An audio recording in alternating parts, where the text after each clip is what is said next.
ಅವಲಕ್ಕಿ ಅವಾಂತರಕ್ಕೆ 55 ಮಕ್ಕಳು ಅಸ್ತವ್ಯಸ್ತ. ಅಫ್ಜಲ್ಪುರದಲ್ಲಿ ಭುಗಿಲೆದ್ದ ಆಕ್ರೋಶ. ರಾಜ್ಯ ಹೆದ್ದಾರಿ ತಡೆದು ಪ್ರತಿಭಟನಾಕಾರರ ಆಕ್ರೋಶ. ಹೌದು ವೀಕ್ಷಕರೇ, ಅಫ್ಜಲ್ಪುರ ತಾಲೂಕಿನ ಕರ್ಜ್ಗಿ ಗ್ರಾಮದ ಮೊರಾರ್ಜಿ ದೇಸಾಯಿ ವಸತಿ ಶಾಲೆಯಲ್ಲಿ ಬೆಳಗಿನ ಜಾವ ಉಪಹಾರ ಸೇವಿಸಿದ 55 ವಿದ್ಯಾರ್ಥಿಗಳು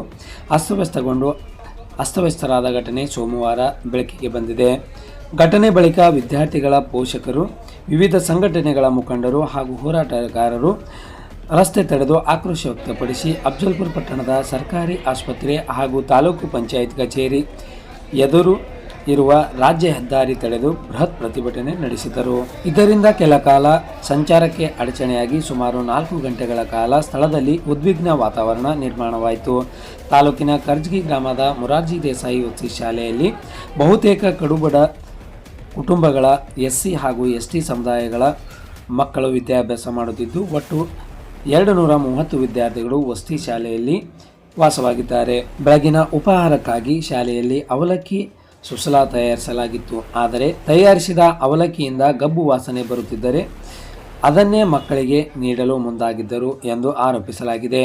ಇದನ್ನು ಗಮನಿಸಿದ ಕೆಲವು ವಿದ್ಯಾರ್ಥಿಗಳು ಮುಖ್ಯೋಪಾಧ್ಯಾಯರ ಗಮನಕ್ಕೆ ತಂದಿದ್ದಾರೆ. ಬಳಿಕ ಬೇರೆ ಉಪಹಾರ ತಯಾರಿಸಲಾಗಿತ್ತು ಎನ್ನಲಾಗಿದೆ. ಆದರೆ ಅದಕ್ಕೂ ಮುನ್ನ ಅವಲಕ್ಕಿ ಸೇವಿಸಿದ ಕೆಲವು ವಿದ್ಯಾರ್ಥಿಗಳು ಪ್ರಾರ್ಥನೆ ನಡೆಯುತ್ತಿದ್ದ ಸಂದರ್ಭದಲ್ಲಿ ಅಸ್ತವ್ಯಸ್ತಗೊಂಡು ಕೆಳಗೆ ಬಿದ್ದಿದ್ದಾರೆ. ಇದನ್ನು ಗಮನಿಸಿದ ಗ್ರಾಮಸ್ಥರು ಹಾಗೂ ಶಾಲೆಯ ಸಿಬ್ಬಂದಿ ಕೂಡಲೇ ಮಕ್ಕಳನ್ನು ಅಫ್ಜಲ್ಪುರ ಸರ್ಕಾರಿ ಸಾರ್ವಜನಿಕ ಆಸ್ಪತ್ರೆಗೆ ದಾಖಲಿಸಿ ಚಿಕಿತ್ಸೆ ಕೊಡಿಸಿದ್ದಾರೆ. ಈ ಘಟನೆ ಸುದ್ದಿ ತಿಳಿಯುತ್ತಿದ್ದಂತೆ ವಿವಿಧ ಸಂಘಟನೆಗಳ ಮುಖಂಡರು ಹಾಗೂ ಹೋರಾಟಗಾರರು ಆಸ್ಪತ್ರೆಗೆ ಧಾವಿಸಿ ಮಕ್ಕಳ ಆರೋಗ್ಯ ವಿಚಾರಿಸಿ ಶಾಲೆಯಲ್ಲಿನ ಆಹಾರ ವ್ಯವಸ್ಥೆ ಹಾಗೂ ಅಧಿಕಾರಿಗಳ ನಿರ್ಲಕ್ಷ್ಯದ ವಿರುದ್ಧ ಆಕ್ರೋಶ ವ್ಯಕ್ತಪಡಿಸಿದರು. ರಾಜ್ಯ ಹೆದ್ದಾರಿ ತಡೆದು ಪ್ರತಿಭಟನೆ ಖಂಡಿಸಿ ಪ್ರತಿಭಟನಾಕಾರರು ರಾಜ್ಯ ಹೆದ್ದಾರಿ ತಡೆದು ಪ್ರತಿಭಟನೆ ನಡೆಸಿದ್ದರಿಂದ ಕೆಲಕಾಲ ವಾಹನ ಸಂಚಾರ ಅಸ್ತವ್ಯಸ್ತಗೊಂಡಿತು. ಸ್ಥಳದಲ್ಲಿ ಉದ್ವಿಗ್ನ ಪರಿಸ್ಥಿತಿ ನಿರ್ಮಾಣವಾಗಿತ್ತು. ಸಂಬಂಧಪಟ್ಟ ಜಿಲ್ಲಾ ಮಟ್ಟದ ಅಧಿಕಾರಿಗಳು ಹಾಗೂ ಶಾಸಕರು ಸ್ಥಳಕ್ಕೆ ಆಗಮಿಸಬೇಕು, ಘಟನೆಗೆ ಕಾರಣರಾದವರ ವಿರುದ್ಧ ಕೂಡಲೇ ಕ್ರಮ ಕೈಗೊಂಡು ಅಮಾನತು ಮಾಡಬೇಕು ಎಂದು ಪ್ರತಿಭಟನಾಕಾರರು ಪಟ್ಟು ಹಿಡಿದರು. ಪ್ರತಿಭಟನೆ ಮುಂದುವರೆದನ್ನು ಮನಗಂಡ ಅಧಿಕಾರಿಗಳು ಕಲಬುರಗಿ ಜಿಲ್ಲೆಯಿಂದ ಸಮಾಜ ಕಲ್ಯಾಣ ಇಲಾಖೆ ಜಂಟಿ ನಿರ್ದೇಶಕಿ ಪ್ರೀತಿ ದೊಡ್ಡಮನಿ, ಅಫ್ಜಲ್ಪುರ ಶಾಸಕ ಎಂ.ವೈ. ಪಾಟೀಲ್ ಸೇರಿದಂತೆ ಅಧಿಕಾರಿಗಳು ಆಗಮಿಸಿ ಅಸ್ತವ್ಯಸ್ತಗೊಂಡ ಮಕ್ಕಳ ಆರೋಗ್ಯ ವಿಚಾರಿಸಿದರು. ನಂತರ ಪ್ರತಿಭಟನಾಕಾರರ ಮನವಿಯನ್ನು ಆಲಿಸಿ ಸ್ಥಳದಲ್ಲಿಯೇ ಕ್ರಮ ಕೈಗೊಳ್ಳಲಾಯಿತು. ಘಟನೆ ಸಂಬಂಧಿಸಿದಂತೆ ಕರ್ಜ್ಗಿ ಮೊರಾರ್ಜಿ ವಸತಿ ಶಾಲೆಯ ಮುಖ್ಯೋಪಾಧ್ಯಾಯ, ವಸತಿ ನಿಲಯ ಪಾಲಕ, ಅಡುಗೆ ಸಹಾಯಕಿಯರು ಹಾಗೂ ವಸತಿ ನಿಲಯಕ್ಕೆ ಆಹಾರ ಸರಬರಾಜು ಮಾಡುತ್ತಿದ್ದ ಗುತ್ತಿಗೆದಾರರನ್ನು ಅಮಾನತುಗೊಳಿಸಲಾಗಿದೆ ಎಂದು ತಿಳಿದುಬಂದಿದೆ. ಅಸ್ತವ್ಯಸ್ತಗೊಂಡ 55 ಮಕ್ಕಳ ಪೈಕಿ ಬಹುತೇಕ ವಿದ್ಯಾರ್ಥಿಗಳಿಗೆ ತಾಲೂಕು ಸರ್ಕಾರಿ ಸಾರ್ವಜನಿಕ ಆಸ್ಪತ್ರೆಗೆ ಚಿಕಿತ್ಸೆ ನೀಡಲಾಗಿತ್ತು. 2 ವಿದ್ಯಾರ್ಥಿಗಳು ಹೆಚ್ಚಿನ ಚಿಕಿತ್ಸೆಗಾಗಿ ಕಲಬುರಗಿ ಜಿಲ್ಲೆ ಆಸ್ಪತ್ರೆಗೆ ರವಾನಿಸಲಾಗಿದೆ. ಸದ್ಯ ಮಕ್ಕಳ ಆರೋಗ್ಯದಲ್ಲಿ ಯಾವುದೇ ಗಂಭೀರ ಸಮಸ್ಯೆ ಇಲ್ಲ ಎಂದು ವೈದ್ಯರು ದೃಢಪಡಿಸಿರುವುದು ಸಮಾಧಾನದ ಸಂಗತಿಯಾಗಿದೆ. ಆದರೆ ವಸತಿ ಶಾಲೆಯಲ್ಲಿ ಓದುತ್ತಿರುವ ಬಡ ಮಕ್ಕಳಿಗೆ ಗುಣಮಟ್ಟದ ಆಹಾರ ನೀಡುವಲ್ಲಿ ನಿರ್ಲಕ್ಷ್ಯ ವಹಿಸಿರುವುದು ಮಕ್ಕಳ ಆರೋಗ್ಯದ ಜೊತೆಗೆ ಅವರ ವಿದ್ಯಾಭ್ಯಾಸಕ್ಕೂ ತೊಂದರೆ ಉಂಟು ಮಾಡಿದೆ ಎಂದು ಪ್ರತಿಭಟನಾಕಾರರು ಆಕ್ರೋಶ ವ್ಯಕ್ತಪಡಿಸಿದರು. ಆಹಾರದ ಗುಣಮಟ್ಟದ ಬಗ್ಗೆ ಸಮಗ್ರ ತನಿಖೆ ನಡೆಸಿ ಮುಂದಿನ ದಿನಗಳಲ್ಲಿ ಇಂತಹ ಘಟನೆ ಮರುಕಳಿಸದಂತೆ ಕಟ್ಟುನಿಟ್ಟಿನ ಕ್ರಮ ಕೈಗೊಳ್ಳಬೇಕು ಎಂದು ಒತ್ತಾಯಿಸಿದರು. ಇದೇ ಸಂದರ್ಭದಲ್ಲಿ ಹೋರಾಟಗಾರರಾದ ಭೀಮರಾವ್ ಗೌಡ್, ಶ್ರೀಮಂತ್ ಬಿರಾದಾರ್, ಜಮೀಲ್ ಗೌಂಡಿ, ಪ್ರಮೋದ್ ಮೂವಿವಡ್ಡರ್, ರಾಜು ಉಕ್ಲಿ, ಬೈಲಪ್ಪ ನಂದರ್ಗಿ, ಮುತ್ತು ಕುರಿಮನಿ, ಸದಾಶಿವ ಕ್ಷತ್ರಿಯ, ಶರಣಗೌಡ ಪಾಟೀಲ್, ಗಣಪತಿ ಪುಲ್ಲಾರಿ, ಅರ್ಜುನ್ ಇಟ್ಗಾರ್, ಗಂಗು ಸೋನ್, ಅಶೋಕ್ ಪರೀಕ್, ಸಿದ್ದು ನ್ಯಾವನೂರ್, ಆಸಿಫ್ ಸೇರಿದಂತೆ ಹಲವರು ಉಪಸ್ಥಿತರಿದ್ದರು. ನಾವು ಮುಂಜಾನೆ ಆಟ ಆಡ್ಕೇಸಿಂದ್ರೆ ಮುಂಜಾನೆ ಹಾಸ್ಟೆಲ್ಗೆ ಹೋದ ಜಳಕ ಮಾಡಿ ಒಗ್ಗಟ್ಟಿಗೆ ಚುಕ್ಕಳು ಒಟ್ಟು ಊಟ ಮಾಡತ್ತಿರೋಣ. ಊಟ ಮಾಡೋಣ ನಾವು ಒಟ್ಟು ಮಂದಿ 10th ಹೋಗಿ ಕೇಳೋದು ವಾಸ ಉಡ್ಲತ್ತ ಅವಲಕ್ಕಿ ಹಾಕೋಣ ಅಣ್ಣ ವಾಸ ಉಡ್ಲತ್ತ ಅಂದರೆ ಒಟ್ಟು ಮಂದಿ ಊಟ ಬಿಡಿಸ್ದ ಅಟ್ಟಿಗೆ ಒಟ್ಟು ಮಂದಿ ಉಂಡಿರೋ ಊಟ ಬಿಡಿಸ್ದ ಅರ್ಧಕ್ಕೆ ಊಟ ಬಿಡಿಸಿ ಅವ್ನು ನೋಡಿದ್ರೆ ಅದು ವಾಸ ಉಡ್ಲತ್ತಿದ್ರಿ. 10th ಯಾರು ಊಟ ಮಾಡ್ಲಿರಿ, 4 ಮಂದಿ ಏನು ಮಾಡಿರಿ. 10th ಯಾರು ಊಟ ಮಾಡ್ಲಾರ್ಬಿಟ್ಟು ಹೇಳದವ್ರಿ, ಅಲ್ಲಿ ಇದ್ದವ್ರಿಗೆ ಹೇಳದವ್ರಿ, ಹೇಳೋಣ ಬಂದ್ರಿ ಇಮಿಡಿಯೇಟ್ ಆಗಿ ಬಂದ್ ಕೇಸಿ ಹೇಳಿದ್ರಿ. ಯಾರು ಬಂದ್ರು? ನರ್ಸ್ ಟೀಚರ್ ಇದ್ದಾರೆ, ನರ್ಸ್ ಮೇಡಮ್ ಇದ್ದಾರೆ, ಸಂಗೀತ ಗುರುಗಳು ಇದ್ದಾರೆ. ಬಂದ್ಗೆ ಹೇಳಿದ್ರಿ, ಏನೋ ಮಾಡಕ್ಕೆ ಹೇಳಿದ್ರಿ. ಅವರು ಅಡ್ಗೆ ಮಾಡೋರು ಸರ್ ಬರತಕ್ಕ ನಾ ಏನು ಮಾಡಲ್ಲ ಇದೇ ಹಾಕ್ತೇವೆ ಅಂದಿರಿ. ಅಂದ್ಕೇಸಿ ಅಂದೇವ್ರಿ.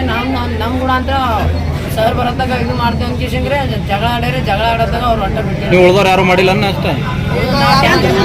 ಎಷ್ಟು ಜನ ಮಾಡ್ರಿ ಅಷ್ಟು ಜನ ಇದಾಗ್ಯದ. ನೀವು ಹೇಳಿರಪ್ಪಿ ಅವ್ರಿಗೆ ಅಡಿಗೆ ಮಾಡೋರು ಯಾರು ಅವ್ರ ಹೆಸರೇನು? ಬೊಗಣೆ ಒಯ್ಯ ಅಂದೇವ್ರಿ. ಬೊಗಣೆ ಒಯ್ಯ ಅನ್ನಲ್ರಿ ಅವ್ರ ಏನಂದ್ರಿ ಮಾಡೋರು ಮಾಡ್ತಾರ ಕೇಳಿದ್ರಿ ಮಾಡಲ್ಲ ಅಂದ್ರಿ ಒಯ್ಯ ಅನ್ನೋಣ ನಮ್ಗೆ ಕೇಳ್ತು. ಯಾರವ್ರು ಅಂದವ್ರು ಯಾರು ನಿನ್ನ ಏನ್ ಹೆಸರು ಹೇಳೋರು? ಮಾಡ್ರಿ ಅವ್ರು ಏನು ಕಿವಿಗೆ ಹಾಕೋದಾಗ ಎರಡು ಕುಕ್ ಅವ್ರ ಯಾರನು? ಅವ್ರು ಯಮ್ನ ಅಂಟಿರ ಎರಡು ಕುಕ್ಕರಿ ಸೆಕೆಂಡ್ ಅವ್ರ ಇಲ್ಲ ಅಂಟಿರ ಬರ್ತಿದ್ ನಮ್ಗೆ ರೀ ಒಯ್ಯಲಾಗಿ ಅಲ್ಲಿ ಐತಿತ್ರಿ. ನೀವು ಹೇಳಿದ್ರು ಅದೇ ಹಾಕ್ಯಾರ ಹೊಳ್ಳಿ ಮತ್ತೊಂದು ಮಾಡಲ್ಲ ಅಂದ್ರು. ಇವ್ರು ಹೇಳೋಣ ಮಾಡ್ತಾ ಅಂದ್ರಿ GS ಮಾಡ್ಯಾರಿ. GS ಹೇಳಿದೇವ್ರಿ ಅವ್ರಿಗೆ ಹೊಟ್ಟೆ ಕೇಳಲ್ಲ. GS ಮಾಡ್ಯಾರಿ ಎಲೆಕ್ಷನ್ ಮಾಡಿ GS ಮಾತು ಕೇಳಿಲ್ರಿ ಅವ್ರಿ. ಈಗ ನಿಮ್ಮ ಪ್ರಾಂಶುಪಾಲರು ಬಂದು ಹೇಳಿದ್ರೆ ಮಾಡ್ತೀನಿ ಅಂದ್ರು. ಪ್ರಾಂಶುಪಾಲರ್ ಏನ್ ಇಲ್ರಿ ಅದ್ರೊಳಗ್ರಿ. ಪ್ರಾಂಶುಪಾಲರ್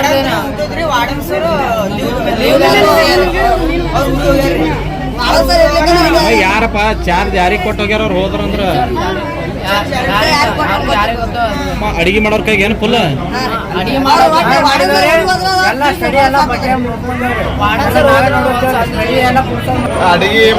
ಅಡಿಗೆ ಮಾಡೋಂದು ವಾಡಂದು ಪ್ರಿನ್ಸಿಪಲ್ ತಪ್ಪ್ರಿ ಇದ್ರಾಗ ತುಪ್ಪ ಹೇಳಕತ್ತಾರ ಎಲ್ಲ ಮ್ಯಾಗ ಕೇಳಿದೆ ಏನಾಗ ಪೂರ ನಾರ್ಲಕತ್ತೈತ್ರಿ ಅಂತ ಅವಲೇಕಿ ಏನದ ಇದು ನಾರ್ಲಕತ್ತಲ್ರಿ ತಿಂದ್ರಿ ಬಿಟ್ರಿ ಗೋರಿ ಅಂತ ಎಬ್ಬಿಸ್ತಾರತ್ರಿ.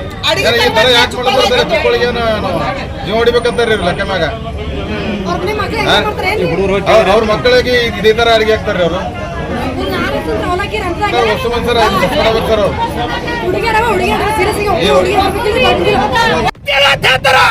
ಎಲ್ಲದ ನಮ್ಮ ತಾಲೂಕ್ ಶಿಕ್ಷಣ ಕ್ರಾಂತಿ, ಎಲ್ಲದ ನಮ್ಮ ತಾಲೂಕ.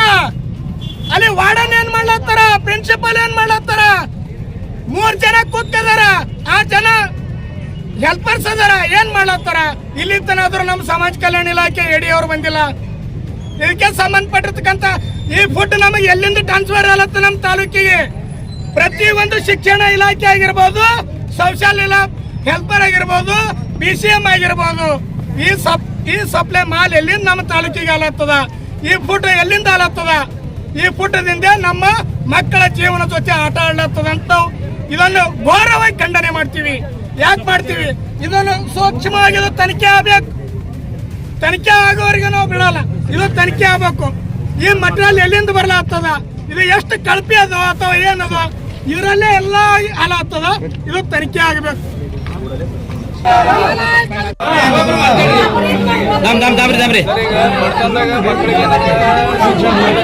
ಒಂದು ಉದ್ದೇಶದ ಉದ್ದೇಶ ಪ್ರಕಾರ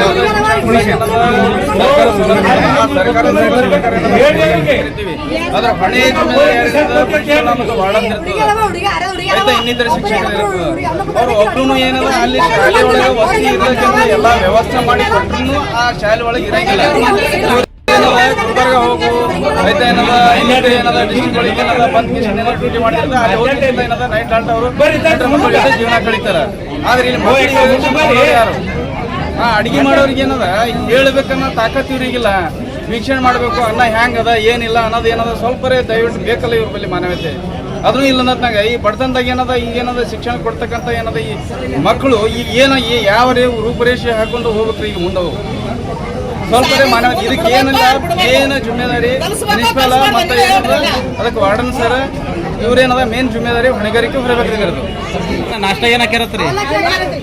ಅವಲಕ್ಕಿ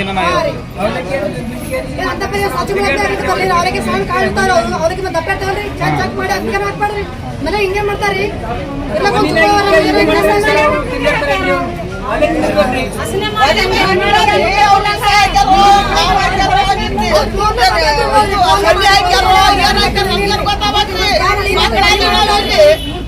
ಒಳಗೇನಾಯ್ತು ಮಕ್ಕಳು ಕೊಡ್ಬೇಕಂತ ಮಾಡ್ರಿ ಯಾರು ಗೊತ್ತವ್ರು.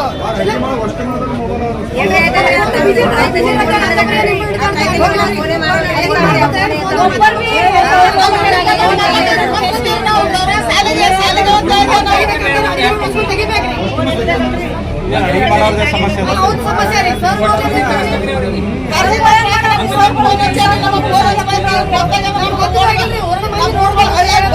ಬರ್ಲಕ್ಕ ಒಬ್ಬ ಗಾಡಿ ಬಂದ್ಕ ನಮ್ಮ ಮಕ್ಕಳು ಮಾರಿ ನೋಡ್ದ ಸರ್ಗಳು ಫೋನೇ ಹಚ್ಚಿಲ್ಲ. ಶಾಲೆಯವ್ರು ನಿಮ್ಗೆ ಏನು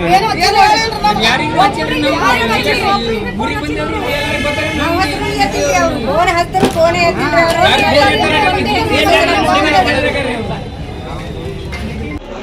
ನಮ್ಮ ಹೋರಾಟ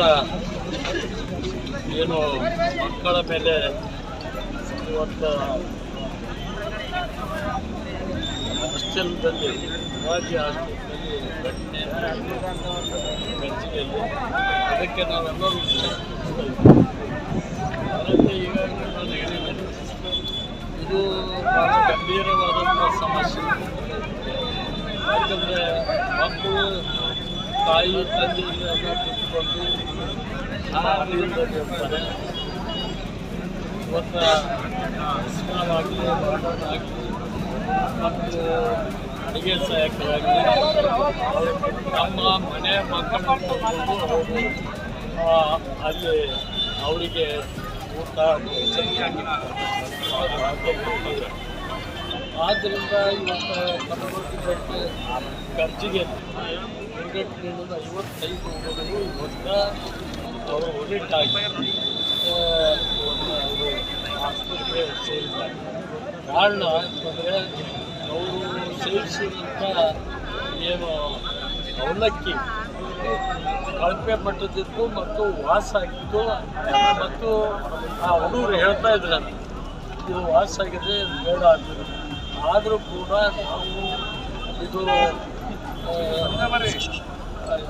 ಉದ್ದಿನ ಬೇಳೆ ಹಾಕಿದ್ದೀವಿ, ಅದಕ್ಕೆ ವಾಸ ಮಾಡ್ತಾರೆ ತಿಂದ್ರೆ ಅಂತೇಳಿ ತಿಳಿಸಿದ್ದಾರೆ. ಅವ್ರ ಕಡೆಯಿಂದ ಘೋರ ಅಪರಾಧ ಆಗಿದೆ. ಅದರಿಂದ ಇವತ್ತು ನಾವು ಮೇಲ್ನೋಟಕ್ಕೆ ಅವ್ರು ತಪ್ಪಿಸ್ತಾರೆ ಅನ್ನೋದು ನಮಗೆ ಕಂಡು ಬರ್ತದೆ. ಅದೇ ರೀತಿ ವಾರ್ಡನ್ನು ಕೂಡ ಅದು ನೋಡಬೇಕಾಗಿದೆ. ಆದರೂ ಕೂಡ ಅದು ನೀವು ಹಾಕಿ ಹೋಗಿದ್ದಾರಂತೆ ಕೂಡಲೇ ಅದರ ಬಗ್ಗೆ ನಾವು ಅವನ ಮೇಲೆ ಕೂಡ ಬಂದುಕೋಬೇಕು ಮತ್ತು ಪ್ರಿನ್ಸಿಪಾಲ್ ಕೂಡ ಅವನ ಕರ್ತವ್ಯ. ಯಾಕಂದರೆ ಎಲ್ಲ ರೀತಿಯ ಅವನ ಏನು ಆ ಶಾಲೆಯಲ್ಲಿ ವಸತಿ ಶಾಲೆಯಲ್ಲಿ ಬರ್ತಕ್ಕಂಥ ಎಲ್ಲ ವ್ಯವಹಾರಗಳನ್ನು ಸೂಕ್ಷ್ಮವಾಗಿ ಅವನು ನೋಡ್ತಕ್ಕಂಥ ಕರ್ತವ್ಯ ಪ್ರಿನ್ಸಿಪಾಲ್. ಶಿಕ್ಷಣ ಆಗಲಿ ಮತ್ತು ಇನ್ನಿತರ ಚಟುವಟಿಕೆಗಳಾಗಲಿ ಅಡುಗೆ ಆಗಲಿ ಎಲ್ಲ ನೋಡ್ತಕ್ಕಂಥ ಕೆಲಸ ಪ್ರಿನ್ಸಿಪಾಲ್ ಮಾಡಬೇಕಾಗ್ತದೆ. ಅವನು ಕೂಡ ಈ ಸಂಬಂಧವಾಗಿ ನಿರ್ಲಕ್ಷ್ಯ ವಹಿಸಿದ್ದಾರೆ. ಅದಕ್ಕಾಗಿ ಈಗ ನಮ್ಮ JD ಮೇಡಮ್ ಅವರು ಬಂದಿದ್ದಾರೆ. ಅವರು ಅಧಿಕಾರಿ ವ್ಯಾಪ್ತಿ ಅಂತಂದರೆ D ಗ್ರೂಪ್ ನೌಕರಿಗೆ ಕೂಡಲೇ ಸಸ್ಪೆಂಡ್ ಮಾಡೋದು ಪೇ ಔಟ್ ಮಾಡ್ತಾರೆ. ಅದಲ್ಲದೆ ಇನ್ನು ವಾರ್ಡನ್ನಿಗೆ ಸರ್ಕಾರ ಮಾಡಬೇಕು ಕೂಡಲೇ ವಾರ್ಡನ್ನಿಗೆ ಮತ್ತು ಪ್ರಿನ್ಸಿಪಾಲ್ ಅವರವರ ಇಲಾಖೆಗೆ ಅವರು ಕೂಡಲೇ 4-5 ದಿವಸದಲ್ಲಿ ಅವರಿಗೂ ಕೂಡ ಸಸ್ಪೆಂಡ್ ಆಗಬೇಕು ಮಾಡ್ತದೆ. ಅಲ್ಲಿವರೆಗೆ ಈ ಮಕ್ಕಳು ಯಾರು ಪಾಲಕರು ಕರ್ಕೊಂಡು ಹೋಗ್ತಾರೆ ಮನೆಯಲ್ಲಿ ಕರ್ಕೊಂಡು ಹೋಗ್ತಾರೆ ಅವ್ರು ಹೋಗಿ, ಯಾರು ಕರ್ಕೊಂಡು ಹೋಗೋದು ಇಲ್ಲೇ ಮೆಡಿಕಲ್ ಟ್ರೀಟ್ಮೆಂಟ್ ಆಗ್ತದೆ ಅಂತ ಅಲ್ಲೇ ಹಾಸ್ಟೆಲ್ ಇದ್ದಾಗ ಡಾಕ್ಟರ್ ಕಳಿಸ್ತೀವಿ, ಮೇಲ್ವಿಚಾರ ಕಳಿಸ್ತೀವಿ. ಅಲ್ಲೇ ಅವರು ಸುರಕ್ಷಿತವಾಗಿ ಇರ್ತಾರೆ ಅಂತ ನಮ್ಗೆ ಗೊತ್ತೇ ಇದೆ. ಯಾಕಂತಂದರೆ ಮನೆಯಲ್ಲಿ ಓದ್ಕೊಂಡು ಎಲ್ಲ ಸಮಸ್ಯೆ ಇರ್ತವೆ. ಅದಕ್ಕೆ ಎಲ್ಲ ರೀತಿಯಲ್ಲೂ ಸೌಲಭ್ಯ ನಾವು ಖರ್ಚಿನಲ್ಲಿ ಮಾಡ್ತೀವಿ ನಮ್ಮ ವೈದ್ಯಾಧಿಕಾರಿಗಳು ಹೇಳಿದ್ದಾರೆ. ಪ್ರಕಾರವಾಗಿ ತೊಂದರೆ ಆಗುತ್ತೆ ನಮ್ಮದಾಗಿರುತ್ತೆ. ನಮ್ಮ ಬೇಡಿಕೆ ಏನಿದೆ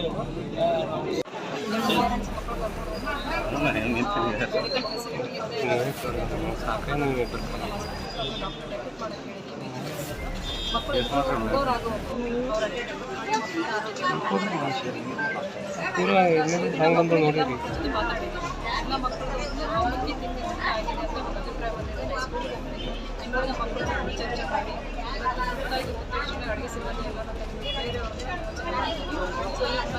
ನಮ್ಮ ವಾರ್ಡನ್ನು ಮತ್ತು ನಮಗೇನಾಗಿದೆ ಏನು ಸಪ್ಲೈ ಆಗುತ್ತೆ, ಸಪ್ಲೈ ಆಗೋದ್ರಲ್ಲಿ ಯಾವುದು ಸರಿ ಇಲ್ಲ ಏನಾದರೂ ಇತ್ತು ಅನ್ನೋದು ರಿಟರ್ನ್ ಮಾಡ್ತಾರೆ. ಸೊ ಅದರಲ್ಲಿ ಅವ್ರು ಏನು ನಿಷ್ಕಾಳಜಿ ಬೆಳೆಸಿದ್ದಾರೆ, ಅವಲಕ್ಕಿ ಯಾವಾಗ ಬಂದಿದೆ, ಯಾಕಂದರೆ ನಾವು ವೀಕ್ಲಿ ಒಂದು ಅವಲಕ್ಕಿ ಮಾಡಬೇಕು. ನಮಗೆ ಫಸ್ಟ್ ವೀಕ್ನಲ್ಲೇ ಬಂದಿರುತ್ತೆ. ಆಲ್ರೆಡಿ 3 ವಾರ ಮಕ್ಕಳು ಅದೇ ಅವಲಕ್ಕಿ ಕನ್ಸ್ಯೂಮ್ ಮಾಡಿದ್ದಾರೆ. ಈ 4ನೇ ವಾರಕ್ಕೆ ಅದು ಕೆಟ್ಟು ಹೋಗಿದೆ ಅಂದರೆ ಸೊ ಒಳ್ಳೆಯ ಕ್ವಾಲಿಟಿ ಸಪ್ಲೈ ಆಗಿದೆ ಅನ್ನೋ ಪರಿಶೀಲಿಸಬೇಕು. ಅಲ್ಲಿ ಹೇಳಿದ್ರು ಕೂಡ ಅದು ನೆಗ್ಲೆಕ್ಟ್ ಮಾಡಿ ಇದು ಮಾಡಿದ್ದಾರೆ, ಬೇಜವಾಬ್ದಾರಿತನ ಮಾಡಿದ್ದಾರೆ. ನಾನೇ ತಾಯಿಯಾಗಿ ನನ್ನ ಮಗುಗೆ ಸರಿ ನಾನು ತಿನ್ಸಲ್ಲ. ಸೊ ಈಗ ಇಷ್ಟು ನನ್ನ ಮಕ್ಕಳು 55 ಮಕ್ಕಳು ನನ್ನ ಸ್ವಂತ ಮಕ್ಕಳ ಥರನೇ. ಸೊ ಅವ್ರಿಗಾಗಿದೆ, ನನಗೆ ಅದು ನೋವಾಗಿದೆ. ಈಗ ಹೋಗಿ ಸ್ಕೂಲ್ಗೆ ಹೋಗಿ ಅಲ್ಲಿ ಮಕ್ಕಳು ಏನಿದ್ದಾರೆ ಉಳಿದ ಮಕ್ಕಳಿಗೆ ಅವ್ರನ್ನೂ ನಾನು ವಿಚಾರಿಸಿ